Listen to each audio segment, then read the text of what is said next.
Chartered accountant from Ahmedabad. દોસ્તો, મારા વાલા મિત્રો, આપનું હાર્દિક સ્વાગત છે અમારી ચેનલ ટેક્સ સેવા કેન્દ્રમાં. ફ્રેન્ડ્સ, હું છું Jinal Shah, a chartered accountant from Ahmedabad. Our main intention behind this channel is to share knowledge and gain knowledge. Friends, આજના ટોપિકમાં આપણે ફોર્મ CSR1 વિશે ડિસ્કસ કરીશું. ફોર્મ CSR1 શું છે, એની એપ્લિકેબિલિટી શું છે, કઈ કઈ કન્ડિશનો આપે છે, આ બધા ક્વેશ્ચન આપણે આગળ વિડીયોમાં કવર કરીશું. So let's begin hour video. Laws governing the e-form. Ministry of Corporate Affairs has launched Form CSR1 form on their website with effect from 1st April 2021. E-form CSR1 is required to be filed pursuant to Section 135 of the Companies Act 2013 and Rule 41 and 2 of the Companies Rules 2014. Friends, Ministry of Corporate Affairs 1/4/2021ના રોજ આરઓસીની website ઉપર આ form launch કર્યું હતું. આ form કોના માટે છે, કઈ કઈ એન્ટિટી કવર થાય છે, એ બધી કોઈ પ્રશ્ન આપણે આગળ વિડીયોમાં કવર કરીશું. CSR spending. The CSR activity can be undertaken by the company itself or through the following implementing agencies. Friends, CSR activity company પોતે પણ કરી શકે છે અને બીજી કોઈ ઇમ્પ્લિમેન્ટિંગ એજન્સી મતલબ કોઈ થર્ડ પાર્ટી એજન્સી જોડે બી કરાવી શકે છે. Which are those third party implementing agencies? A company established under Section 8 of the Act. Number 2, a registered public trust or registered society. Friends, આમાં બે કન્ડિશન બી આપવામાં આવેલ છે, આપણે આગળ વાંચીએ. Above entities should have minimum 3 years track records in undertaking similar activities and registration under Section 12A and ATG of Income Tax Act 1961 become mandatory. Friends, અહીંયા જે કન્ડિશન આપવામાં આવેલ છે એ ક્યુમ્યુલેટિવ કન્ડિશન છે. એનો મતલબ એમ થાય કે બંને કન્ડિશન ફૂલફિલ થવી જરૂરી છે. એટલે કે 3 years ટ્રેક રેકોર્ડ્સ હોવું જરૂરી છે and 12A and ATG registration in income tax is also mandatory. So ઉપરની એન્ટિટી જેમ કે section 8 company, registered public trust or registered society, તેઓએ મિનિમમ 3 yearsનો ટ્રેક રેકોર્ડ હોવો જરૂરી છે, મતલબ કે 3 વર્ષ જૂની હોવી જોઈએ અને સિમિલર એક્ટિવિટી અંડરટેકન કરેલી હોવી જોઈએ અને 12Aનું રજિસ્ટ્રેશન હોવું જરૂરી છે અને સેક્શન 80Gનું રજિસ્ટ્રેશન પણ ઇન્કમ ટેક્સમાં હોવું જરૂરી છે. આ બંને કન્ડિશન જો ફૂલફિલ થાય તો CSR એક્ટિવિટી માટે ફૂલફિલ થાય. If the above entity is registered by central government or state government or under any parliament or state legislature, then there is no requirement of 3 years track records and 12A and ATG registration in income tax. Friends, આપણે જે ઉપર entity 3 જોઈ જેમ કે section 8 company, trust, society,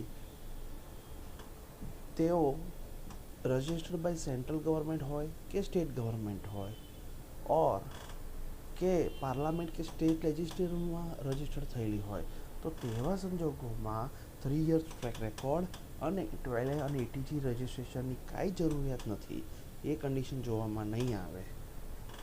yes, let's move to next point.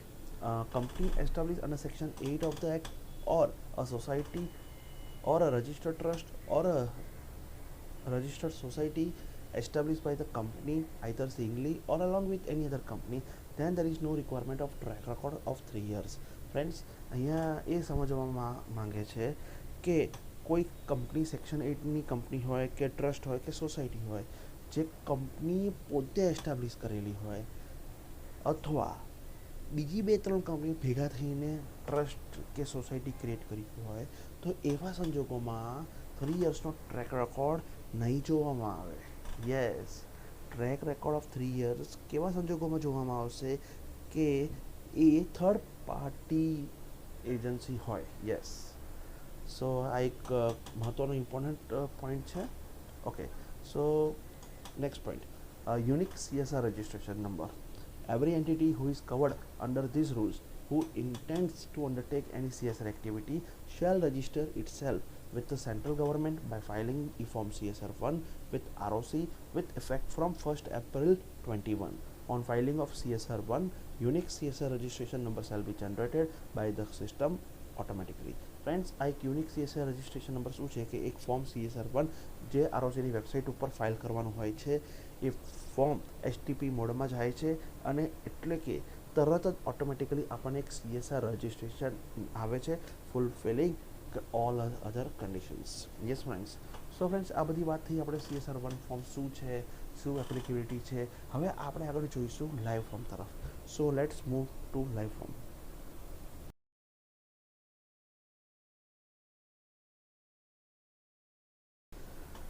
Hello friends. Friends આપણી સમક્ષ છે form number CSR1 જે આરઓસીનું ફોર્મ છે. એમાં આપણે જોઈશું કે શું શું ઇન્ફોર્મેશન આપણને માંગી છે. સો પહેલો ક્વેશ્ચન એ પૂછે છે કે નેચર ઓફ એન્ટિટી. ફ્રેન્ડ્સ અહીંયા આપણે જોઈ શકીએ છીએ કે 5 ટાઈપ્સ ઓફ એન્ટિટી ડિસ્ક્રાઇબ કરી છે. Number 1, company established under section 8 of the Companies Act 2013 with section 12A and ATG registration under Income Tax Act 1961, registered public trust, પછી રજિસ્ટર્ડ સોસાયટી. ફોર્થ છે company establish under section 8 of the companies act 2013 or registered trust or registered society establish by central government or state government. અને પાંચમી છે entity establish under any act of parliament or state legislation. Friends ઉપરની ત્રણ જોઈશું તો એમાં ત્રણ અલગ એન્ટિટી છે. સેક્શન 8 કંપની છે, રજિસ્ટર્ડ પબ્લિક ટ્રસ્ટ છે અને રજિસ્ટર્ડ સોસાયટી છે. આ ત્રણેય એન્ટિટીમાં એક વસ્તુ કોમન છે કે 12A and ATG registration is mandatory, right.